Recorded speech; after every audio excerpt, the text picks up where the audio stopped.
Well, good morning everyone, or afternoon actually. Welcome back. It finally came in, the Crossfire 2 I ordered for this Browning. I'll get it put together here shortly and put the bars on it to kind of get it in the neighborhood, and then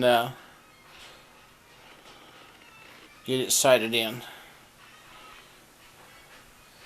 I chose the Crossfire because of the unlimited lifetime warranty. If I ever change scopes and decide to sell that scope, whoever has that scope has the warranty. There's no questions asked. I've already discovered that with the Crossfire that I have on another rifle. But that's why I went with it. They're good scopes. I've also got a tool coming in so I can put the torque specs.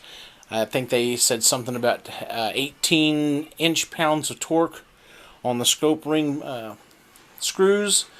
So I've got that that tool coming, and we'll put that all together and get the proper torque specs done so that there won't be theoretically any trouble with it. I don't think I'll have any trouble with it anyway, but the scope that I chose for this one is a 4x12 by 44.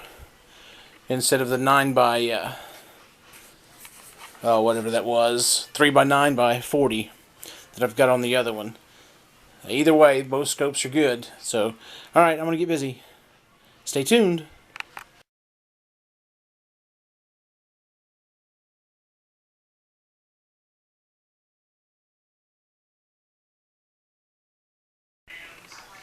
Alright guys, I'm back. I got the scope installed on the rifle.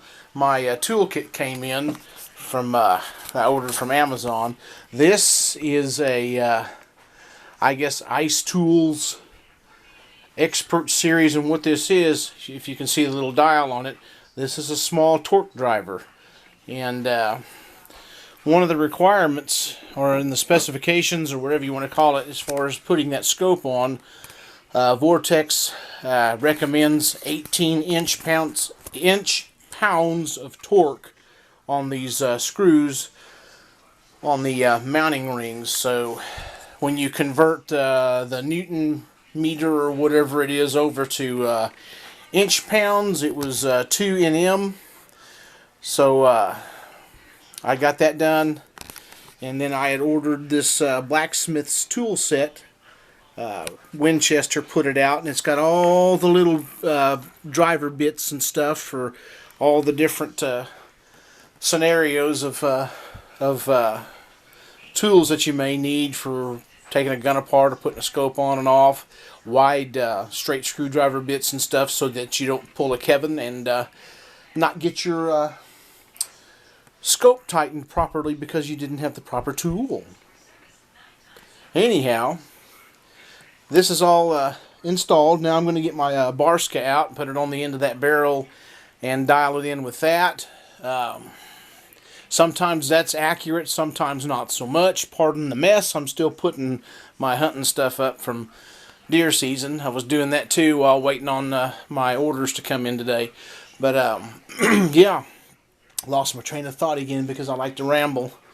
But yeah, the Barska, it gets you in the neighborhood, and then you still need to take it out and shoot it. And sometimes it's dead on. Sometimes you got to adjust it a little bit.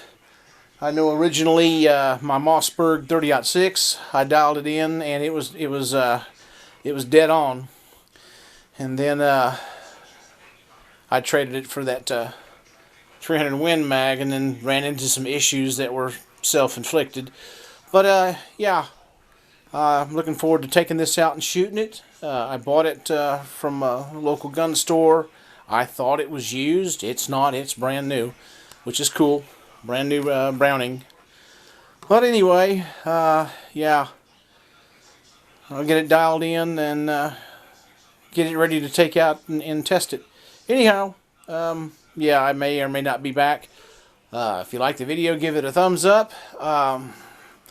As I continue to test this particular camera, I'll take it with me, set it up on a tripod, and we'll do some shooting while I'm sighting in that scope, and do a video on that too. So anyway, you guys have a great beginning of this new year, and I'll catch you on the next video.